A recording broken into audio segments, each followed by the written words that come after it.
Isabel Flores de Oliva. Es patrona de las Américas, de Europa y las Filipinas. Es patrona además de las enfermeras y de la Policía Nacional.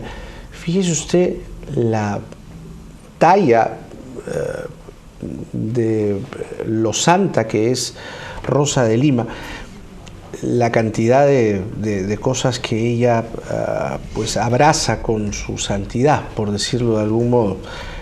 Su biografía es interesantísima, muy apasionante, con momentos llenos de fulgor. Incluso algunos podrían decir que su vida estuvo marcada por las tempestades propias de la intensidad con la cual Rosa de Lima pues vivió la santidad y vivió la fe en Jesucristo, a quien ella adoraba y amaba por sobre todas las cosas. Vamos a conocer un poco más de Rosa de Lima con alguien muy apasionado sobre la vida de Isabel Flores de Oliva. Se trata del padre Miguel Basalo. Él es director de la Casa de Nazaret y ha tenido la gentileza de venir esta mañana a Willax Televisión. Padre Basalo, gracias por estar aquí. Buenos días. Gracias por la invitación. Esta vida llena de tormentos, de decisiones, de pasos importantes, de nombres que cambian, porque Santo Toribio de Mogrovejo la llama Rosa un buen día. A ella no le gusta que le llamen Rosa, pero después acepta el nombre. ¿De qué clase de santa estamos hablando, teniendo en cuenta las particularidades que iremos desarrollando de seguro en este diálogo, ella poseía? Bueno, yo creo que la figura de Santa Rosa es la figura de una personalidad muy privilegiada. De hecho, creo que Dios la adornó con muchas gracias también particulares por el puesto que ella iba a ocupar, que es ser patrona de Américas, Indias y Filipinas y todo lo que acabas de decir, enfermería, minería, etc. Yo creo que es una figura apasionante, es una personalidad, en realidad yo diría bastante sencilla, y que a partir de su sencillez, por mantenerse sencilla, es que rompe varios esquemas de su sociedad, y a la vez, manteniéndose en esa sencillez, es una figura que pega mucho a la gente el día de hoy. Por ejemplo, todas las chicas en la época en la cual Santa Rosa vivía tenían que casarse. Cuando llegaban a la edad del casamiento, ya la empezaban los mismos papás a comprometer. Ella, en ese sentido, en la sencillez de quererse dedicar por entero a Dios, dice no. Y por otro lado, no es monja, porque ella sentía, y después de mucha oración se dio cuenta, que Dios le llamaba que se santifique consagrándose, pero sin ser monja, viviendo en su casa. Claro. Entonces fue toda una sorpresa, toda una revolución en la sociedad de ese entonces, ver que una mujer, una doncella, le decía a sus padres que ella había optado por un camino de consagración sin ser monja, tampoco casándose, no estando en su casa. Entonces es una personalidad tan fuerte que nada más de ser canonizada genera toda una corriente espiritual en toda América. O sea, empiezan a fundarse instituciones, santuarios, monasterios, cogiendo esa espiritualidad sencilla y a la vez innovadora que desarrolla nuestra santa. Ahora, es un misterio del momento en el cual Santo Toribio de Mogrovejo, en el día de la confirmación de Isabel Flores de Oliva, la llama Rosa. ¿O se ha podido, con el paso de los años y de los siglos, advertir por qué ella es llamada así, sin siquiera saberlo? Bueno, cuando uno lee las actas del proceso de canonización, que son actas donde los propios familiares, amigos, conocidos de Santa Rosa testifican, se ve que esto fue fruto de una inspiración de Santo Toribio el confirmar el nombre que ya su madre y su familia le habían empezado a decir desde niña. Definitivamente ya no le gustaba que le llamen Rosa, hasta que un padre, un confesor de ella, le dice: sí, tú puedes ser Rosa, pero una Rosa dedicada y consagrada a la Virgen. Entonces ella, cuando le decía solamente, oye Rosa, decía no, Rosa de Santa María. Y solo así se dejaba llamar Rosa, con el nombre completo. El nombre compuesto. Exacto. Y así es como figura ella en el catálogo de los santos, y así es como ella firmaba sus cartas y sus escritos. Rosa de Santa María. Y el compuesto se debe evidentemente a la figura de María. A lo que le dice este sacerdote: no tengas reparo en llamarte Rosa, porque la Virgen te ha escogido para presentarte a Jesús, para que te consagres a Él a través de mis manos. Entonces se dice: muy bien. Entonces llega a su casa, después de que el sacerdote le había dado este consejo, y le dice a su madre: de ahora en adelante no hay sino llamarme Rosa de Santa María. Y corregía, porque Santa Rosa tenía un carácter bastante decidido, ¿no? Corregía, no, decía: mi nombre es Rosa de Santa María, no solamente Rosa. Ahora, ¿cómo se desarrolla la, vamos a decir así, niñez, pubertad, adolescencia de Santa Rosa de Lima? Entiendo que ella andaba mucho con su hermano Fernando, ¿no? Sí. ¿Cuál es el mundo en el cual ella crece?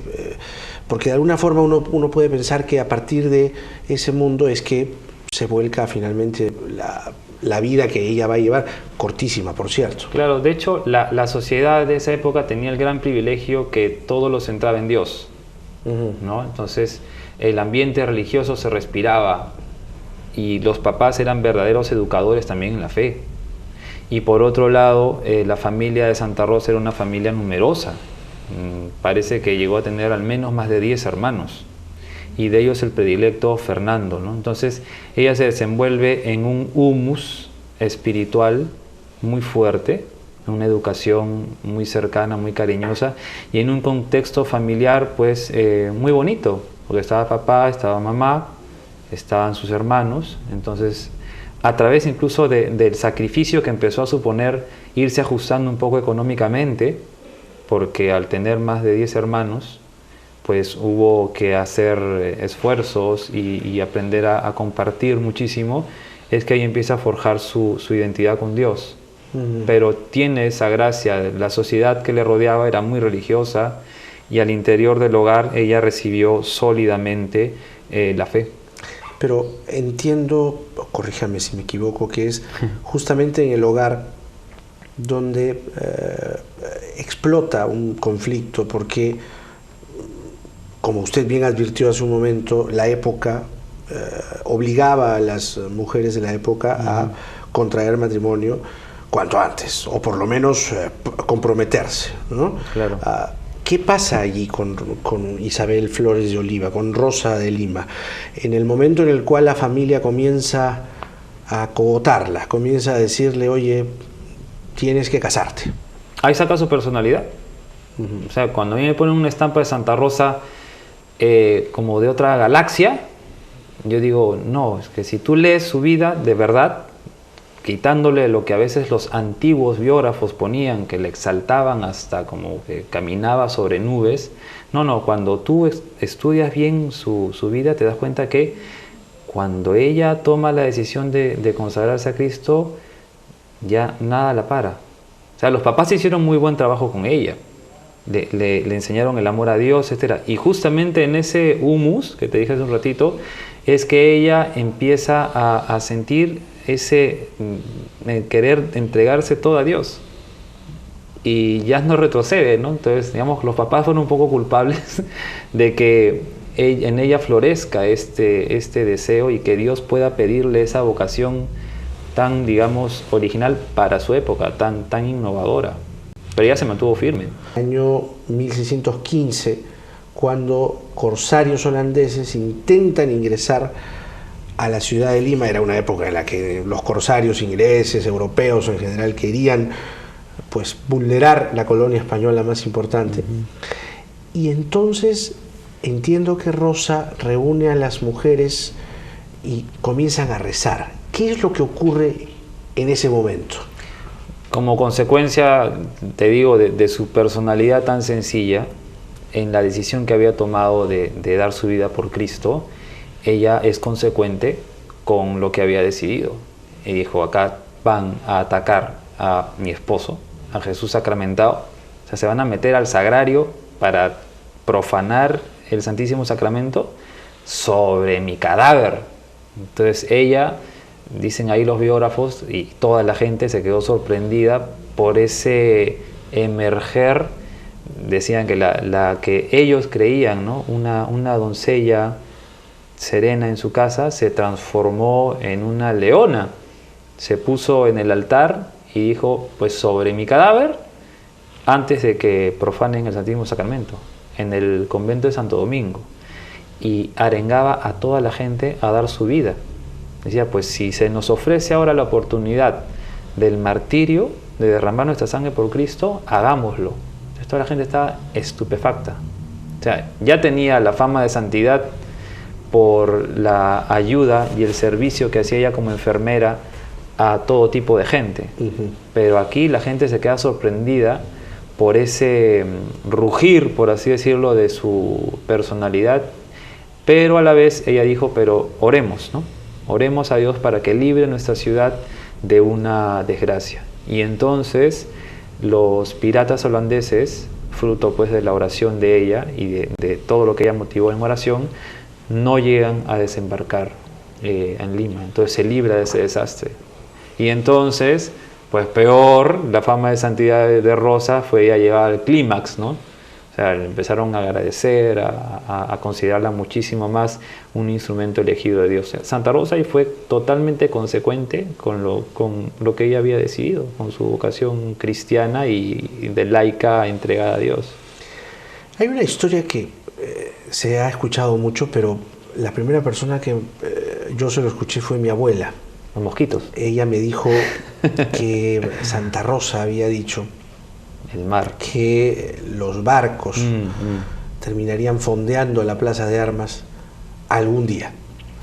¿A qué se quiso referir exactamente Santa Rosa de Lima con esa profecía? Porque es una profecía que mucha gente la ha venido repitiendo y repitiendo y silenciosamente ha logrado estremecer a muchos. Sí, esa es una profecía apócrifa. Cuando uno va a los procesos de canonización, a las actas, a las biografías serias, en ninguna jamás aparece ninguna de estas profecías. Lo que profetizó Santa Rosa fue que se iba a hacer el que ahora es el monasterio de Santa Catalina, y le profetizó a su madre que iba a ser monja en ese monasterio, y algunas otras cosas, vocaciones. A algunas de sus amigas le decía, tú vas a ser monja más adelante, ¿no?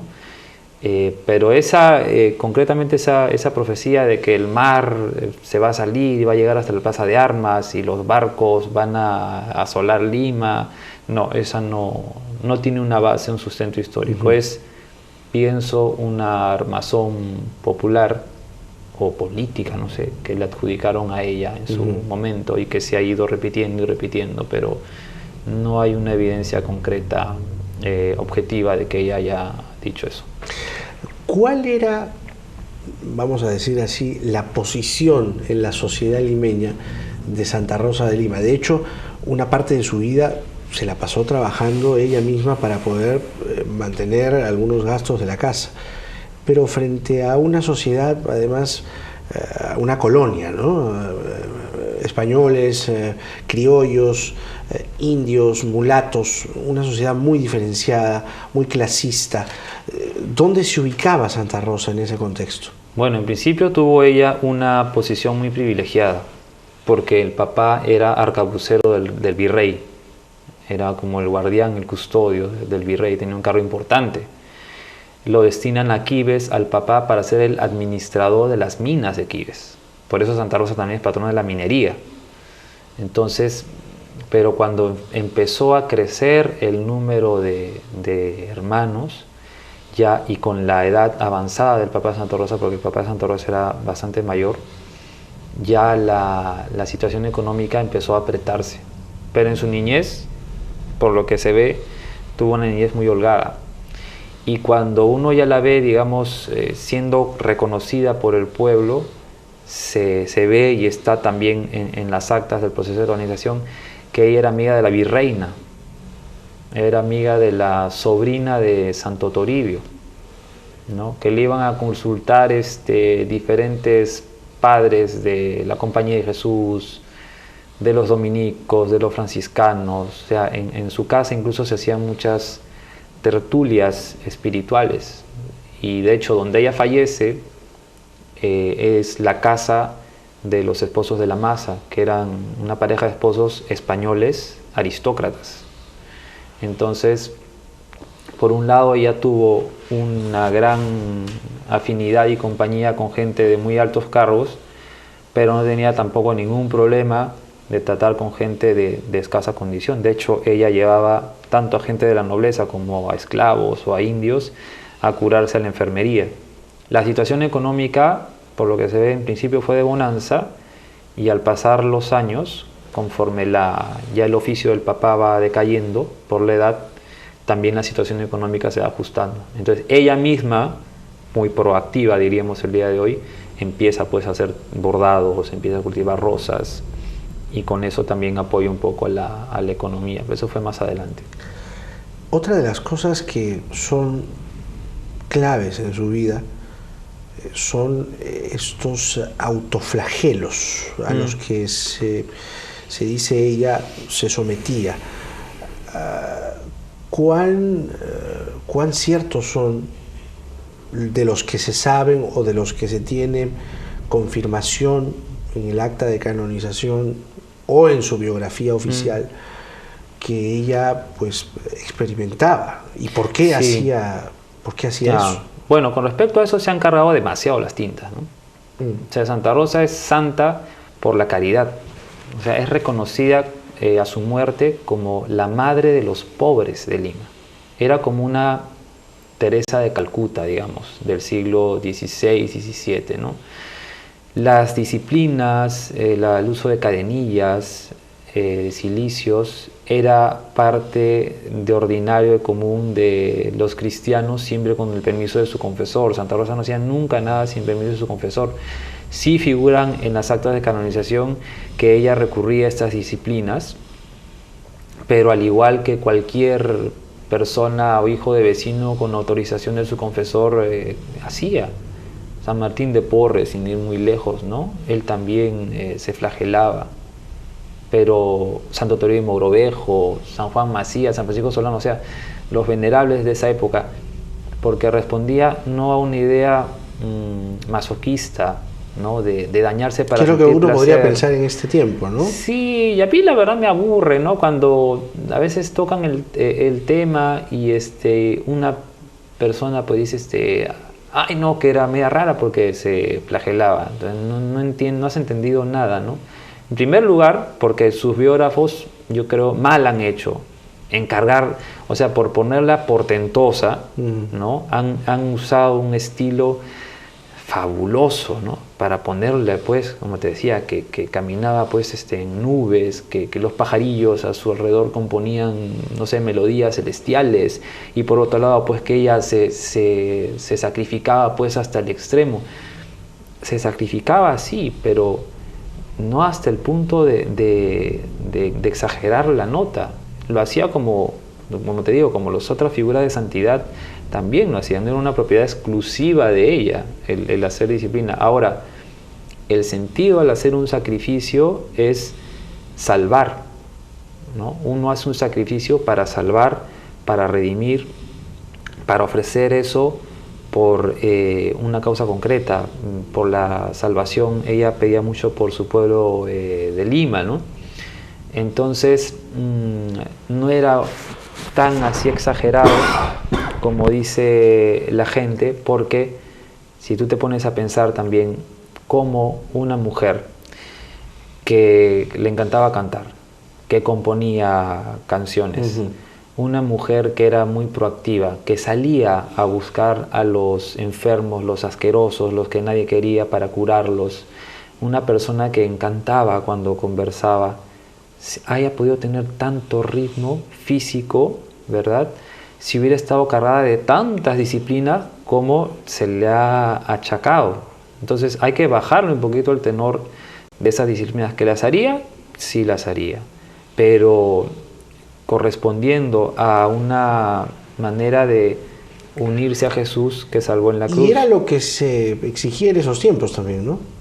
Era parte de la santidad de esos tiempos. Era algo normal. O sea, incluso más adelante tú cuando lees la figura, por ejemplo, de Tomás Moro, no sé si has leído de él, ¿no? Santo Tomás Moro es un padre de familia, pero él, por ejemplo, usaba una especie de tela muy rústica que le fastidiaba, le mortificaba, lo usaba como una disciplina en todo su pecho, ¿no? Y era padre de familia. Entonces, si tú lo ves desde un punto de vista negativo, dices, ay, pues este también está medio tronado, ¿no? Pero si lo ves desde el punto de vista de la fe, está diciendo, está ofreciendo esa molestia para unirse a la cruz de Jesús. Jesús salvó en la cruz y ese también, hasta ese sacrificio unido a Jesús, quiere aportar eso para salvar a la gente que está en pecado. Entonces, se han cargado, yo pienso ahí, demasiado las tintas. Santa Rosa era santa por su caridad. No tanto porque hizo disciplinas y cuántas hizo. Eso no era lo más importante. De hecho, nadie se enteró de las disciplinas que hacía hasta después de fallecida. Santa Rosa era la madre de los pobres, así la conocían.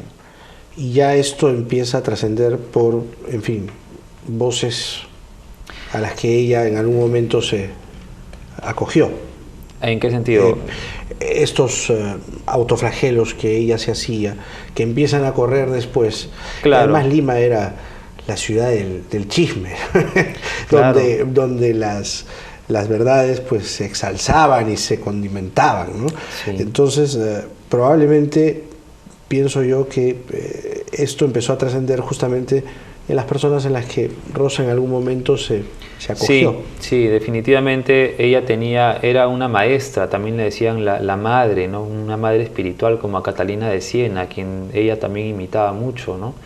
Entonces, en esa instrucción espiritual de alguna de sus discípulas, ella también de a poquitos le iban sacando rasgos de su vida interior y ahí también de sus sacrificios. Y eso, imagino, contribuyó un poco a que se genere un poco los comentarios de estas disciplinas y cosas que después, yo pienso, ya en un contexto más actual, más a nuestros años, se ha ido con malicia señalando, como estigmatizando, ¿no?, la figura de ella, ¿no? Un poco, no sé, para tal vez rebajarle un poquito el brillo de su vida, o queriendo explicar negativamente una conducta psicológica desviada. No, tú lees su vida y dices, si fuera verdad que hiciera todas las penitencias, es que no podía ni caminar. Y eso es imposible en la figura de ella. Cuando la empiezas a analizar de pies a cabeza, te das cuenta que es una chica súper equilibrada, ¿no? Pero muere joven, ¿no? Se va a los 31 años. Claro. En realidad la gente en esa época pues no tenía los cuidados del día de hoy. De hecho, de los más de 10 hermanos que tiene, era muy común en esa época que varios de ellos muriesen, ¿no? O sea, tenías tú 8 hijos, pues de los 8 hijos te morían 3, porque no era la misma, el avance de la ciencia no era el mismo, ¿no? Entonces muchas personas morían por cosas que ahora nos parecían irrisorias, ¿no? Acuérdate que ahí no había pues los baños que tenemos ahora, por ejemplo, ¿no? Entonces ella también, pienso yo, es afectada pues también por el clima, por la situación en la cual ella vivía, y también porque no era raro que una persona muera a una edad temprana. De hecho que sí.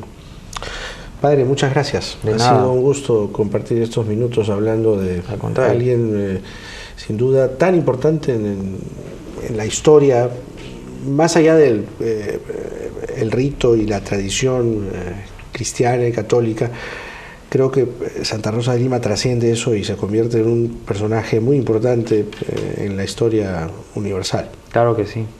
Muy amable. Gracias. El padre Miguel Basalo, director de la Casa de Nazaret, a propósito del Día de Santa Rosa de Lima.